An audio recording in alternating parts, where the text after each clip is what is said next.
On this episode of Tales of Cities, I've come to Heihe in northeast China's Heilongjiang province, an urban gem by the China-Russia border. Here, I'm going to take you on a journey through exotic natural and man-made landscapes while experiencing this bustling hub of trading commodities. Well, here we go.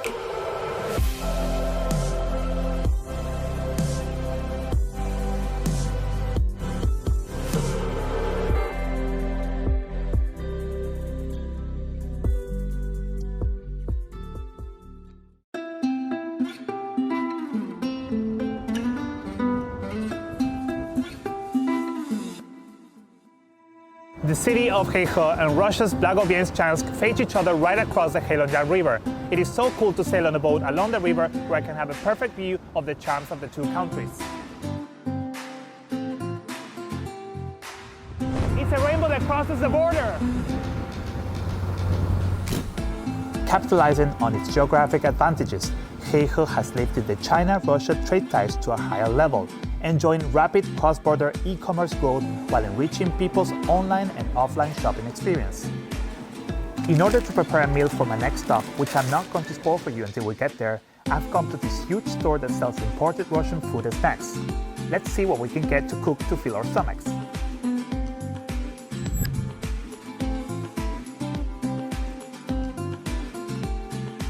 我们是对俄O2O一站式销售服务平台，日均的销售额呢已经突破了70万元人民币。每天呢，我们基本上销售在11万件俄罗斯产品左右。看看这个多少钱？你好，这是大马哈须鱼，这120一斤。这些适合做烧烤吗？可以，直接吃也可以，肉质特别鲜嫩。欢迎新进直播间的宝宝，进来宝宝给主播点点关注，欢迎大家去下单哦。第二款产品。 The platform has also jumped on the bandwagon to participate on live commerce. Here, live streamers demonstrate and taste Russian products for their online followers. 通过互联网，我能极大的压缩产品的这个节点数量。可能以前卖俄罗斯产品，它是3、4、5手之后再卖，所以价格非常高。那我们觉得呢，这是互联网创业的一个机会。所以我回到老家以后呢，我通过来整合供应商然后整合供应链以及我们提供免费的仓储物流服务把俄罗斯优质的供应商直接引到国内，然后通过我们平台往外销售，所以极大的压缩了这个产品成本，来保证更多物美价廉的产品能够给到消费者。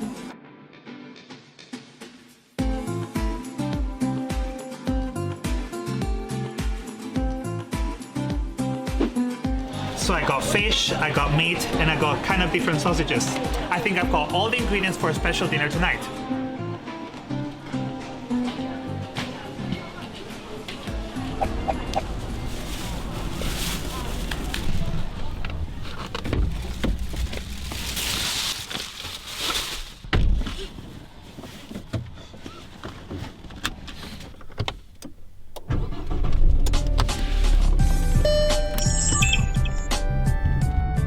After packing the trunk of my car with food, I'm driving along National Highway 331 just by the border to catch a last glimpse of the city's autumn scenery before it's covered in snow during its mighty cold winter.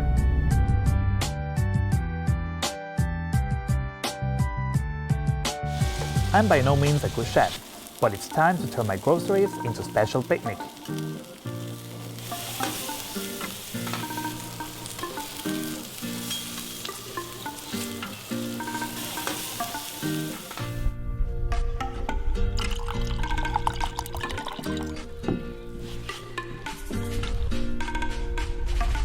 There is no absence of a bottle of vintage wine at a vantage spot where I can get to view an extensive sea of rocks.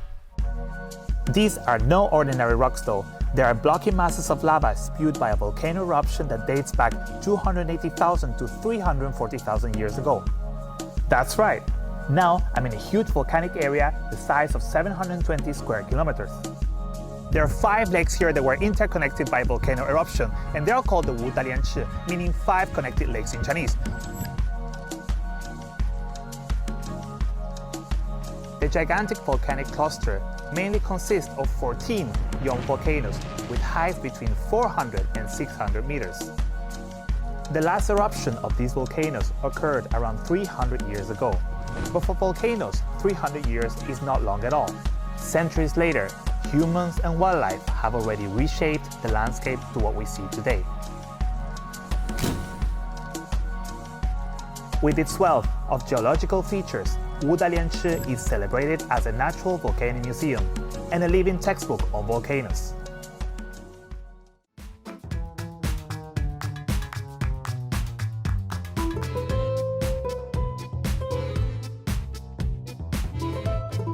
As China opens its door wider to the world, Heihe and its Russian neighbor Blagoveshchansk have seen more vibrant people-to-people and cultural exchanges.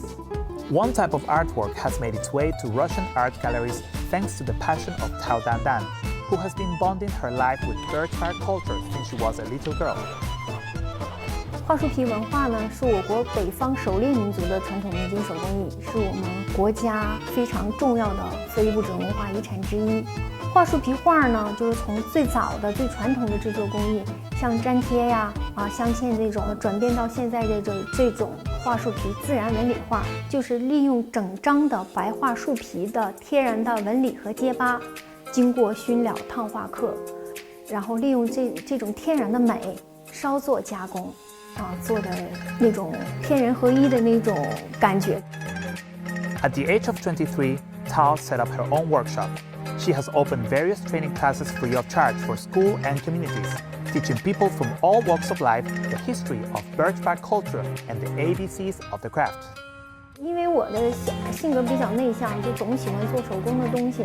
后来我就越来越就觉得桦树皮这个材料，可塑性非常强。对我一个女孩子来讲，比那些木雕、根雕要好弄很多，然后逐渐就爱上它了。It's not only culture that Heihe is promoting to a wide audience in Russia, but also Chinese goods and services, which have found a huge market in Russia through the border city, especially with its fast developing cross-border infrastructure construction in recent years. Established in 2019, the China Heilongjiang Pilot Free Trade Zone is undertaking more market-oriented reforms to reinvigorate the country's northeastern region and deepen trade ties with partners participating in the Belt and Road Initiative. 在这个自贸区的成立背景下，产品全部对俄出口。黑龙江大桥即将通车，对我们解决运力是最大的帮助。习总书记的一带一路让我们坚定了发展方向，矢志不渝地开展出口市场。黑龙江自贸区黑河片区的定位和优势有哪些？黑河自贸片区啊，我们自己有一个口号，叫“中国最美自贸片区”。我们要打造跟俄方共同打造跨境的产业集群。我们还依托黑龙江大桥这样的基础设施打造口岸物流枢纽。After talking with so many enlightening people in Heihe, I have decided to end my journey here with delicious local food, of course. Remember when I said I wasn't a good chef? I meant it, because here you get to taste authentic Russian cuisines. And 夜宵就是你们吃什么？你们去晚上吃饭呢？我们吃夜宵烧烤。